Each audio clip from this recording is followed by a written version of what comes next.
guys, this is a comprehensive guide on how to play 10th edition. We're going to talk about all the new rules, all the changes, everything you need to know to tackle all the challenges of this 10th edition of 40k. And without further ado, let's dive right in. The first thing you're going to notice is that datasheets have been completely redesigned for 10th edition. They look more like the Age of Sigmar cards, which makes them much more user-friendly. I do like this new style. I think it's much better than sifting through limitless pages of our codexes. Additional stats like weapon skill, ballistic skill, strength attacks are now integrated into the weapon profile. So all that stuff is now directly correspondent to the weapon itself. So they have more latitude, more flexibility in terms of changing this stuff. So you don't have to come up with all these weird -1 to hit rules for Thunderhammers. You just can simply say that, okay, your weapon skill for the Thunderhammer is 4+ instead of 3+, and so on and so forth. Another interesting change is that there are no sergeants now in the squads as far as we can see now, so we don't get that extra attack, extra leadership. Everything is more uniform, which is a good and a bad thing depending on how much you loved your sergeants. There's still probably going to be war gear differences between sergeants and regular units, but we don't see any changes in terms of the stats themselves at the moment. Leadership has now been redefined. Now a unit's leadership is a number that must be exceeded on a 2d6 roll for battle shock tests, which are done in the command phase. Each unit now has a new objective control value, which determines how well that unit does control objectives, so there is no OBSEC anymore. And if you fail that battle shock test, your OBSEC value is 0. You cannot use any stratagems, and also if you fall back, you have to essentially do the desperate escape test where your models will die on a roll of 1 and 2. So very dangerous. The coolest thing is that you have to pass the battle shock test every turn for every unit that is under half strength, meaning that if your intercessor squad has only 2 models left, every turn you will have to pass that battle shock test, unless we learn of something like they shall know no fear rule, which we don't know if they have anything like that yet. Crazier still is that vehicles, monsters still do have to pass that test if they are under half wounds, because that is considered to be under half strength. Things that would modify that leadership or make you pass that battle shock test will be very, very powerful in this new edition. And wound profiles have been simplified, so now when stuff degrades like vehicles, monsters, usually there is like a single notable change to it, or sometimes you also lose your OBSEC, some of your OBSEC, to make sure that you don't control objectives as efficiently. Vehicles and monsters retain many of their previous rules, can still shoot into combat with -1 to hit, except for pistols they can shoot normally, but they can also now be shot at when they're in combat, which is very, very cool and thematic, and I think that's correct, because a huge Land Raider is huge enough so that you can actually shoot at the Land Raider without hitting your comrades that are trying to scrape at its paint job. As already said, degradation of abilities due to wounds is less prevalent, simplifying their use in gameplay. So now, for example, the Land Raider just suffer -1 to hit as soon as it hits 5 wounds mark. Toughness is now up across the board for monsters and vehicles, reaching some crazy things like toughness 14 on Monolith. Humble Rhino is now toughness 9. Space Marine is still toughness 4, so you can see that gap starting to grow between vehicles and infantry. Some infantry did grow in toughness, like Terminators are now toughness 5, the Blightlord Terminators are toughness 6 now, where they were toughness 5 before, so that is all good and jolly. However, the vehicles are just on a totally other, different plane of existence. Another interesting fact is that I didn't see any -1 damage or something of that sort modifiers on anything except for maybe Avatar of Cain for the Eldar. So Dreadnoughts, I did not see anything like that.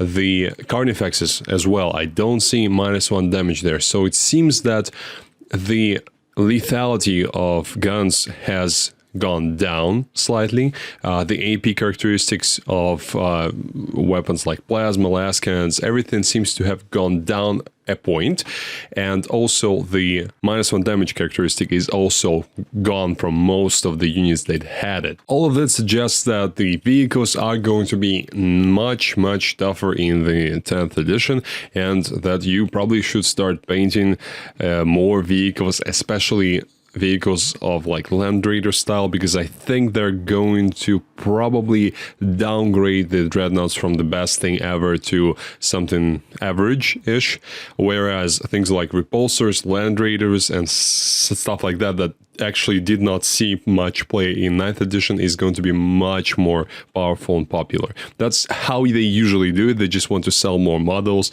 so they like to iterate stuff. They just, in this edition, the dreadnoughts are the best and everyone buys dreadnoughts. Now, next edition, Land Raiders and Rhinos are the best, everyone buys Rhinos, and so on and so forth. They just change up stuff to keep the game interesting and also to keep us buying. Transports have received significant updates. The new firing deck rule allows a number of models inside, whichever number that rule suggests, to fire their weapons out of the transport, which clears up a lot of complications with the open-topped rule. So it's much simpler now. We just know how many guns shoot from inside the vehicle. That's it. Everything that affects the transport also affects the guns that are shooting from inside it. Plain and simple. Troops can now disembark from a transport after it moves normally, and that provides a lot of tactical flexibility. So the transports are no longer that weird capsule where you have to wait for the entirety of your opponent's turn and hope for the best, hope that your transport doesn't blow up, and only then disembark. Now you can actually move and then disembark. And some models like the Land Raider, for example, also has the assault ramp ability where you can also charge after disembarking from it, which is great. With the Impulsor, your units can disembark even if the Impulsor advances. It's very nice. I expect a lot of stuff like the Star Weavers, Harlequin Star Weavers to also get a lot of buffs, giving Harlequins even more movement potential. Eldar the same, so everything that was very fast and zippy is going to be even zippier now. Now, the character and terrain rules. A significant change in 10th edition is the introduction of leader ability for many characters, allowing them to join squads directly and apply buffs to those squads. So I really like that change. I did hate the fact that my captain was hiding behind my 5 dreadnoughts back in the corner of the battlefield, or even in the center. He was still not in the front lines. Whereas now my captain can actually join a squad. Yes, the multiplier, the force multiplier that you got with characters will be probably diminished, except for those like extra special characters like Primarchs, for example, or Abaddon. They do still have auras, whereas the more regular characters, they will be joining squads, giving the squad a bigger buff, but that buff will only apply to that particular squad. How will that affect us seeing more of these Boeing style units? For those who didn't play like in older editions, Boeing is essentially when you have just a huge squad with all the buffs in the world that you cannot touch just because of how much it has on it. Like the Black Legion Terminator squad with Abaddon. This the same style where they trans hit, they 5-up shrug, they also have -1 to wound on them, and so on and so forth. So it's extremely hard to kill them. They're also very, very killy themselves. And I'm not sure how that is going to pan out, if that will mean that we see more of these Boeing units or less, because there is a limitation to how many characters can attach to the squad. Usually it's just 1. For characters like Primaris Lieutenant, you can actually attach him in addition to someone else. So we'll have to see how that affects the balance of the game. I'm pretty sure they probably thought about that, and it's not going to be a crazy spam of these unkillable units, but we'll see. A lone operative mobility makes a character untargetable unless the attacker is within 12, means that probably Lookout Sir is changing significantly, and likely characters will be in more danger outside of squads. Also, if you are inside of a squad, if the weapon in an enemy unit has a precision ability, which we're going to talk about weapon abilities later, it can actually target your character, circumventing all of the other models inside the squad. Otherwise, your character is safe until all the other guys are dead. Terrain rules have been simplified, with most granting a benefit of cover that provides a +1 to armor save against range attacks, so everything that we are used to. There is no dense cover anymore, which is good because I really hated that rule and it was not used that often. Also, the benefit of cover will not apply to models with 3+ or better save against AP 0. So if you are a Marine standing in cover, you will still be rolling 3+ save against AP 0. If, however, the AP 0 becomes AP 1, then you would still roll 3+ because you are in cover. And also a very big change that now the save cannot be modified over +1. So it means, as far as I can understand it, it means that benefit of cover will not stack with things like the Storm Shields that we're used to. I'm not sure if Storm Shield still does the same thing. I hope it doesn't, because otherwise it will be a very... how should I put it? A strange buff. So on the Terminator who already has 4+ invulnerable save now, having +1 save which does not work together with any other modifiers like cover or anything else is not such a great buff for what you would probably pay in points. So I imagine things like that will gravitate away from +1 to the save, but in general I think that's a good thing for the game, because there were some cases where models became just silly, unkillable just for touching a wall. Remember the crazy case of a Grey Knight's Librarian with the relic that gave him +1 to the save back in the time when Armor of Contempt was a thing, so it essentially was +2 to the saving throw. He already has 2+, so it's on 0.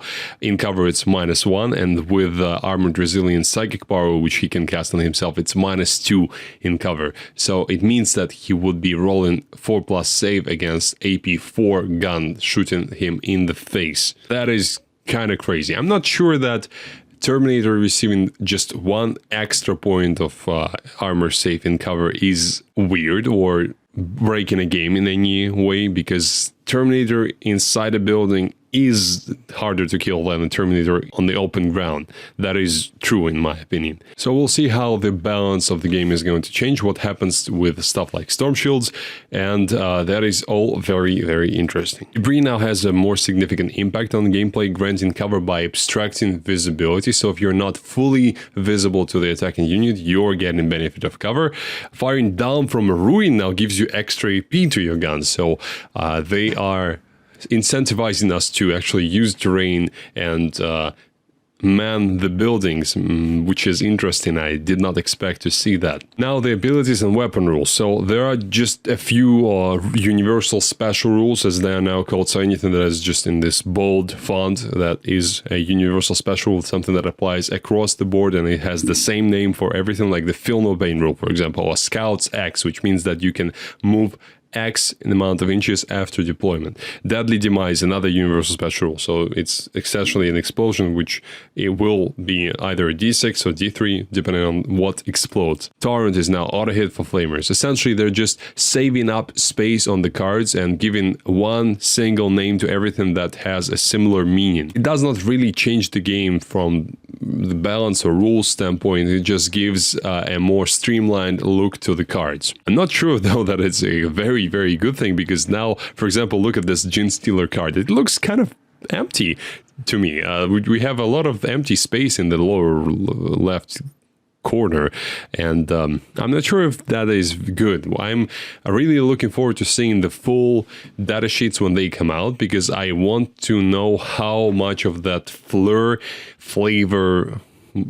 fat, whatever you name it, is inside those rules. I want to feel like Gene Stealers are still Gene Stealers, the crazy, murderous, dangerous things. Back to the weapon type. So Assault, Rapid Fire, and Heavy are still there. However, they all have now like their own special thing. So Assault now gives you an ability to advance and shoot without penalty, which is great. Before, it just used to give you an ability to shoot after advancing. Rapid Fire is the same as it was. It just allows them to tell us how many extra shots we get when we are in half range. So Rapid Fire 3 will get extra 3 shots when you're in Rapid Fire in half range, and so on and so forth. Heavy is a bit different, so it's +1 to hit when you are stationary in your movement phase. Again, very nice, especially for like a Dreadnought, where you are not suffering -1 to hit for moving. However, you are getting rewarded for staying stationary. New weapon traits focus on unmodified 6s to hit and wound. So we have a couple of rules that you will see over and over again in multiple data sheets in all of the factions. We have sustain hits, which is essentially our favorite exploding sixes. So each critical hit, which is each 6 to hit, produces an extra number of hits that equals the characteristics of a gun. So if it's sustained hits 1, we get an extra 1 hit for each 6. If it's sustained hits 3, we get extra 3 hits, and so on and so forth. I like it because it means that they can change it up to anything. So it can be sustained hits 4. It means that you will get like an extra 4 hits for each 6, and the sky is the limit. I like it. Now, the lethal hits results in a critical hits automatically inflicting wounds. It means that you are very, very good at hitting like the proper spots, and it's very thematic and a great rule, especially in this new edition where everything is tougher than it was before.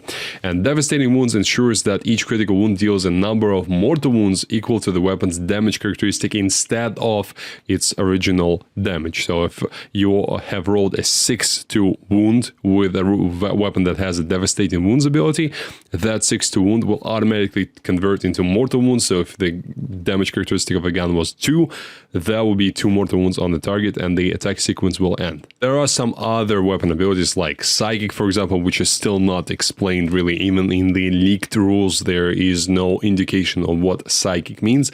I imagine that Psychic will probably going to be like bypassing armor in some way, shape or form, or doing mortal wounds, something like that. I'm not sure what it does yet, and there are a bunch of other rules that you will see in your datasheets, but the main ones are here, and everything is really easy to understand, so don't worry. Now the phase changes. The Psychic phase has been eliminated entirely. Instead, Psychic powers are incorporated as unit abilities and used in relevant phases. So Psychic shooting attack will happen in the shooting phase. Something that buffs units will probably happen in the movement phase or command phase, and it's very cool because I see now the Psychers being more versatile. Like the Librarian will buff both the survivability and also the damage output, and also the Librarian will also be doing some damage with his Psychic attacks. I really, really like it because I hated the fact that in most cases my Librarian was just buffing up my guys, which are halfway across the board, and he was doing nothing else until the very end of the game where he might charge something and do his 5 attacks with the sword. That's it. That was his entire shtick in the entire game. I like the fact that Librarians, Psychers will now have a deeper impact on the game without being very one-sided. Morale phase has been replaced with battle shock tests, as we already discussed, so they happen at the start of the command phase, and the outcome of the test will impact the game very, very significantly. Even though it feels like the Psychic phase, quote-unquote, is going to have less of an impact on the game, the abilities themselves, because, for example, the Bellacore, I've seen his profile, and it looks like he's not going to be doing so much of buffing or debuffing as he did before in 9th edition, where instead he will get more of that versatility with damage and some debuffs and all of that.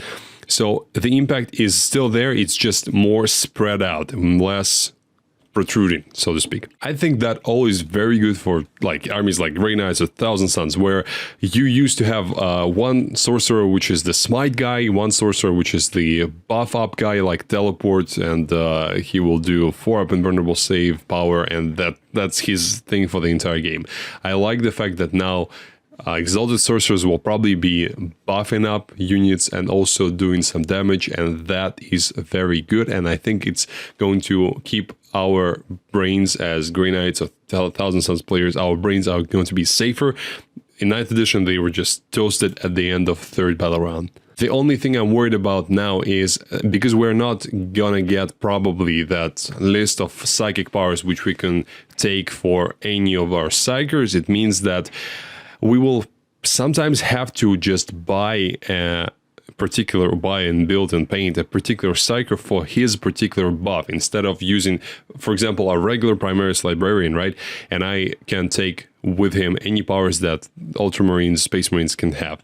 Now I will have to go ahead and buy maybe a Terminator Librarian for his particular set of buffs instead of a Primaris one. I hope this is not the case. I hope they fix this somehow. Maybe all of the Space Marine Librarians will have this very same ability, or at least it will be very balanced and it will not trigger that urge to just go ahead and buy that one model and use it for the entire edition, because I don't think that's good for the game. Charge and fight phases. You know, I teach on the channel that charge and fight phases win the game. It's almost like the deployment. So deployment is probably number 1, and number 2 would be the charge and fight phase in my list, and number 3 would be movement, because you can do so much to your opponent in the charge and fight phase if you do it properly. It was a bit streamlined in 10th edition, I must admit. So the biggest changes are the fact that they're changing the fight first, fight last schedule. So now we have fight first at the beginning of the fight phase, so as it was before, and then we have remaining combats, whatever. So I'm not sure there is going to be a fight last at all, and how that is going to impact the game we are going to have to see. I'm not sure, because the leaked rules don't really give us a clear indication yet. So in my opinion, it's probably going to stay almost the same as it was. Maybe the fight last is going to be changed to something else. In any case, other notable changes is the fact that the charging models must end their charge in base-to-base contact if possible. That is very big, because if you are like me, who loved using all your charge to swing around the unit, you still can do that. However, you will have to only do that in such a way that all of your models actually end up in base-to-base, if that is at all possible. So unfortunately, that will limit significantly how you can perform that maneuver. You still can do that if you have a long enough charge, but that is going to be restricted. Same for the piling and consolidation. All must end in base-to-base if possible, and that if possible is very important, because it means that you cannot just decide not to do that, but also it means that if there is no way for you to end that move in such a way, you have a bit more freedom. And you still cannot do both if you already are in base-to-base with the enemy. And both the piling and consolidation also must end up in engagement range if possible. So no more, okay, I've killed that unit and there is an objective in front of my unit, but also there is an enemy unit just near that objective. Okay, I will consolidate just maybe 1 inch, put my tippy-toe on that objective, but not be within engagement range of the enemy unit. No, if you have the movement in the consolidation to reach the enemy unit in the engagement range, you have to go and reach it. Otherwise, don't consolidate. Engagement range is unclear yet. It's either half of an inch or an inch. On the picture on the screen, as you can see on the right, the Hormagon, the Termagon is not in base-to-base contact, but still is highlighted blue. So I'm guessing it's at least 1/2 of an inch. And what also changed is that if you want to fight through your models, you have to fight through a model that is currently in base-to-base with the enemy, and you have to be in base-to-base with that model. So no more within 1/2 inch of 1/2 inch, just base-to-base straight up. Very interesting changes. Some of them feel a bit restrictive, but probably is going to streamline the game. I hope that it's not going to make the fight phase a bit bland and cut out all of the interesting maneuvers, because I think those maneuvers, they really separated the players who know what they're doing from the beginners, which I think is a good thing, because if Warhammer turns into a game of rock, paper, scissors, we're not gonna love that game as much as we do. And I really hope that it's not going to impact those advanced techniques so much, because even beginners, they need to have something they aspire to, and learning these interesting, sometimes maybe a bit gamey maneuvers, but those maneuvers that actually bring you very substantial results is great. And I like the fact that we still have that ability here. We just will have to perform these maneuvers with more finesse. Now, the army build was simplified incredibly. There is no more power level, just straight up points cost. Sub-factions are replaced with detachments for easier army composition. The rules include having 1 character, 0 to 1 epic hero, and up to 3 copies of an individual datasheet and 6 copies of the battle line. I like it because the previous scheme did not really do its job. The job of detachments and those limitations was to keep armies looking like armies, and everyone was still circumventing that using some weird detachment rules, and Arcs of Omen just straight up said, okay, you can build anything you want. So I'm glad that they're finally just getting rid of all that nonsense, and we are moving on. So no more complex force organization charts or detachment types and CP modifiers for those detachment types. Detachments now provide a unique army rule, up to 6 unique stratagems and a unique enhancements. What's going to happen with subfactions, we still don't know. If things like Blood Angels, Death Watch, and so on and so forth are going to, they're probably going to receive their own detachments, and that's going to make them unique. I hope so with all my heart. Detachments are no longer tied to specific subfactions, they can be more generic. Some detachments probably will be tied to specific subfactions, we just don't see any examples of that yet. These specific detachments will probably come out when the codexes come out. Army rules apply universally across the army, regardless of the chosen detachment. That's great. So, for example, Oath of Moment rule that you get with the Space Marine army applies to everything. Tanks, characters, everything. I'm really interested in what's going to happen to the subfactions again, because, for example, I am a big Deathwatch fan, and I don't want to play my Deathwatch as Gladius Task Force, because they're not, they're Deathwatch. And there is a bunch of lore about Deathwatch, and I'm sure Blood Angels players will also want to play Blood Angels instead of just a generic Space Marine something. So I really hope they're gonna release that as soon as all the other rules come out, and we don't have to wait and play some weird Space Marine nonsense, because that's just unfair. For example, Necrons, the difference between Necrons, Mephrit Dynasty, and Zerakan Dynasty is not that big compared to Blood Angels, for example, and Space Wolves. It's just two things that are absolutely different. So the stratagems, we have 12 core stratagems. A bunch of them are very new.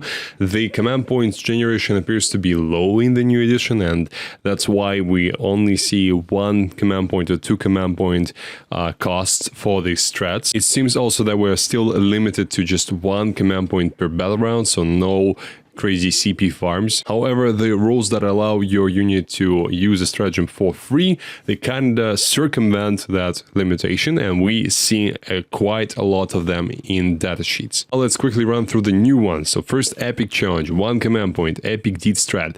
It's used in the fight phase when a character unit from your army that is within engagement range of 1 or more attached units is selected to fight. Attached units are any units that have a character attached to them. So essentially, your character is bellowing out a challenge for the coward to step out from the ranks of his bodyguards and fight like a man. It allows your character to target that character specifically because you are getting the precision ability for your weapons. Same bravery, very simple, 1 command point, you just auto-pass the failed battle shock test. Fire Overwatch, an interesting twist to the old strat, it now is more reactive, so you're not only eligible to shoot at the enemy unit if your unit is declared as a target of the charge. Now, your opponent's movement phase or charge phase, just after an enemy unit is set up, or when an enemy unit starts or ends a normal move, advance, fallback, or charge move. So basically, anytime your opponent's unit moves, 1 unit from your army that is within 24 inches of that enemy unit, and that would be eligible to shoot it in your shooting phase, can actually shoot at that enemy unit. Restriction still is that you will need 6s to hit, and you can only use the stratagem once per turn, but that's very powerful, especially for something like Flamers, where you not only can use Flamers in your charge phase if you are charged, you can also use them in your opponent's movement phase. If you see a juicy target passing by, you can just flame them to death. Now, all grenades have been converted into 1 stratagem, which is called grenades. 1 grenades unit from your army that is not within engagement range of any enemy units and has not been selected to shoot this phase. What I don't understand is, can you use that stratagem, for example, before you select the unit to shoot in the shooting phase, and then use the strat, then you shoot that with them or not? That part I don't understand. I think the wording is unclear here. Correct me if I'm wrong. But in any case, select 1 enemy unit that is not within engagement range and is within 8 inches and visible to that grenade's unit. Roll 6d6s. For each 4+, it suffers 1 mortal wound. So essentially, it's a way to deal 3 mortal wounds to an enemy squad. Go to ground. Interesting one again. It's for an infantry unit of yours, and you essentially use it in your opponent's shooting phase just after an enemy unit has selected its target. So like you would use transhuman, for example. And until the end of the phase, all models in your unit have 6+ invulnerable save and have the benefit of cover. So +1 to your armor saves. I'm not sure why they introduced that 6+ invulnerable save part. Maybe it can be useful in some cases if the save would not do anything for you. And the benefit of cover is nice. Tank shock, a very strong one, surprisingly strong. 1 vehicle unit from your army in your charge phase. After you finish the charge, you can select 1 enemy unit within engagement range of your unit, your vehicle, and then select 1 melee weapon your unit is equipped with. Roll a number of d6 equal to the weapon's strength characteristic, which for something like a dreadnought can be, I don't know, strength 14 or something. If that strength characteristic is greater than that enemy's unit toughness characteristic, roll 2 additional dice. And for each 5+, that enemy unit suffers 1 mortal wound to a maximum of 6 mortals. And as we can easily calculate, it's pretty easy to get to that maximum of 6 mortal wounds if you are like strength 14 and extra 2 dice in addition. Very, very powerful and great stratagem. Rapid ingress, very, very good strat as well, allowing you to arrive from reinforcements in your opponent's movement phase. And a quick word about reserves. So anything that is in reserves, dip strike, strategic reserves is considered to be in reserves. Strategic reserves are almost the same. The only change is that, yes, we still cannot arrive on turn 1. We can arrive on turn 2 anywhere within 6 of the edge of the board and not in the enemy's deployment zone. And from turn 3, it can be anywhere, even in your opponent's deployment zone, just again within 6 inches of the edge and 9 inches away from your opponent. So rapid ingress is great. It's just the only restriction is that you cannot arrive in a turn where you would not be able to do so otherwise. So if your deep strike ability somehow allows you to arrive turn 1, then you can actually arrive turn 1 at the end of your opponent's movement phase. Very strong indeed. And heroic intervention, another very, very strong stratagem. It allows you to, in your opponent's charge phase, just after an enemy unit ends a charge move, 1 unit from your army that is within 6 of that enemy unit would be eligible to declare a charge against that enemy unit as if it were your charge phase. So counter charge essentially. If someone remembers, it looks a lot like the 8th edition stratagem from Adeptus Custodes book, the Stooping Dive I think it was called, where you could charge the enemy in their own charge phase. And your unit now declares a charge that targets only that enemy unit, and you resolve that charge as if it were your charge phase. You can only select a vehicle unit from your army if it was a walker, and know that even if that charge is successful, your unit still does not receive the charge bonus this turn. So you will not get that fight first ability that you would get otherwise, unless you have another rule that specifies that you fight first, I would imagine. So, all in all, I really like the changes. Less book chasing is great. We had too many stratagems before in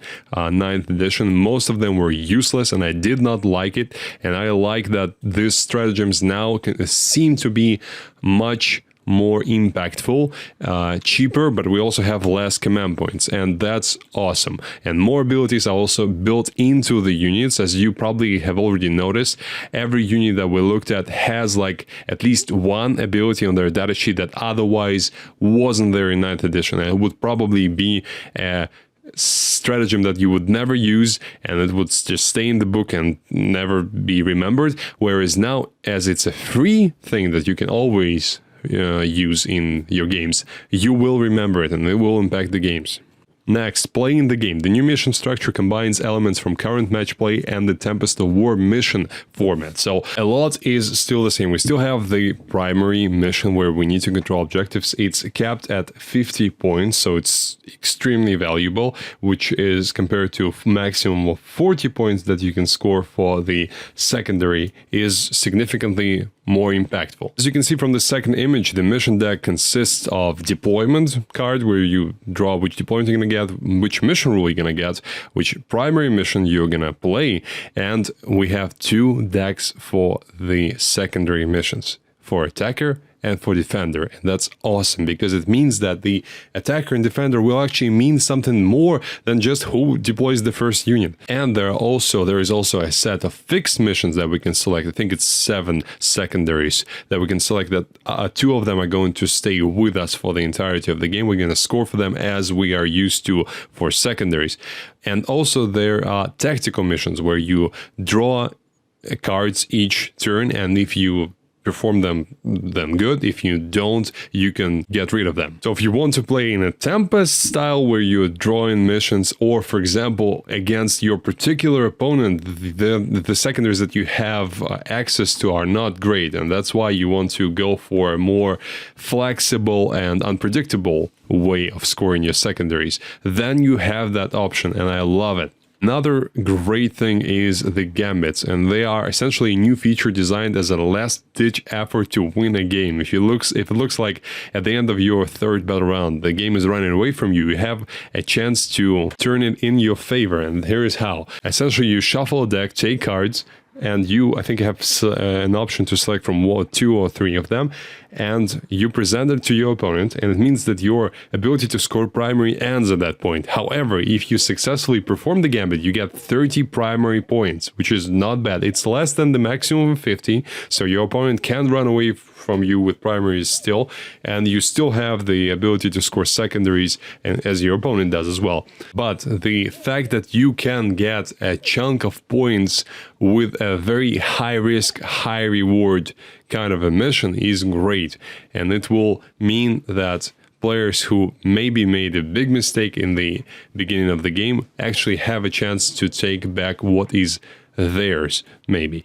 And it also means that your opponent can see the gambit that you're trying to go for and try to stop you, which I think is great as well. So this is all we need to know to start playing 10th edition as soon as it drops. There are probably some rules that we did not discuss in this video. Obviously, this is quite a thick book, and to run through everything is gonna take some time, even more than this quite long video. And obviously, I'm gonna have a lot more videos on the channel about how to play 10th edition, and we're gonna specifically go through some phases like the fight phase, and we're gonna have how to plays about factions, so stay tuned. Everything seems to be very exciting going forward, and I'll see you next time.